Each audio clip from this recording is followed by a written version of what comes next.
I'm being serious. You look so good in my bed, baby. Don't think you're serious. I've been building my throne and I did it alone. If you were curious. Bonsoir tout le monde, on se retrouve pour la troisième présentation de la journée. Et pour vous, j'ai aujourd'hui, on va dire, une astuce et surtout une application qui vous sera utile dans la gestion quotidienne des performances de votre appareil iOS. Parce que, comme vous le savez certainement toutes et tous, chaque appareil iOS a sa spécificité technique, que ce soit côté processeur ou bien côté RAM. Côté processeur, on n'y peut pas grand chose malheureusement parce que voilà, c'est du hardware. Par contre, la RAM, il y a des astuces qui permettent plus ou moins de pouvoir la vider et du coup éviter tout blocage des applications et éviter également toute surchauffe que l'appareil pourra rencontrer.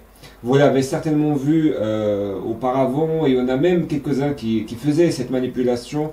Ça fonctionnait jusqu'à iPhone 8, mais au-delà ça ne fonctionnait plus parce que c'était une astuce qui permettait, qui nécessitait plutôt d'avoir un bouton Home pour pouvoir vider la mémoire de RAM. Et pour faire la chose, il fallait tout simplement cliquer sur le bouton d'extinction et puis par la suite de maintenir un long appui sur le bouton Home de façon à pouvoir libérer la RAM.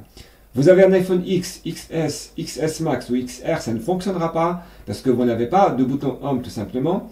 Et puis j'ai pour vous la solution aujourd'hui avec l'application CPU-X, une application qui permet de vider la RAM de façon à pouvoir optimiser les performances de l'appareil. Mais avant de lancer l'application, on va juste se rendre sur un widget qui permet de voir à peu près, on va dire, l'utilisation de la RAM.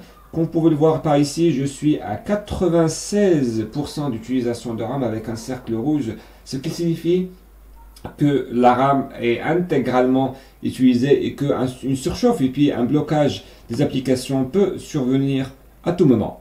Donc, on va voir ce que nous permet l'application. Donc, une fois que vous allez l'ouvrir, l'application est en chinois, mais rassurez-vous, j'ai fait, on va dire, une petite recherche. Et puis, pour la rendre en anglais, parce que la langue française n'est pas disponible, il suffit juste de cliquer sur le tout dernier bouton, le quatrième choix, et puis English.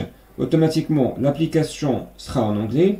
Et puis là, l'application permet plusieurs, utilisations, que ce soit par rapport au processeur, par rapport à l'appareil, la batterie, et toutes les fonctionnalités. Mais ce qui m'intéresse moi, c'est plutôt la partie mémoire vive.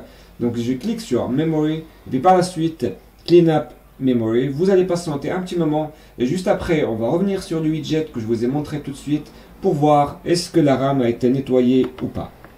Et voilà, on reviendra sur le widget. De mémoire, on était à 96, et puis là, nous sommes à 6 voire 7% d'utilisation de RAM, pas de surchauffe et pas de blocage d'application.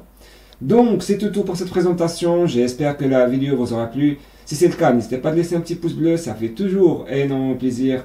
Et moi de ma part, je vous donne rendez-vous la semaine prochaine. A très bientôt, bye bye.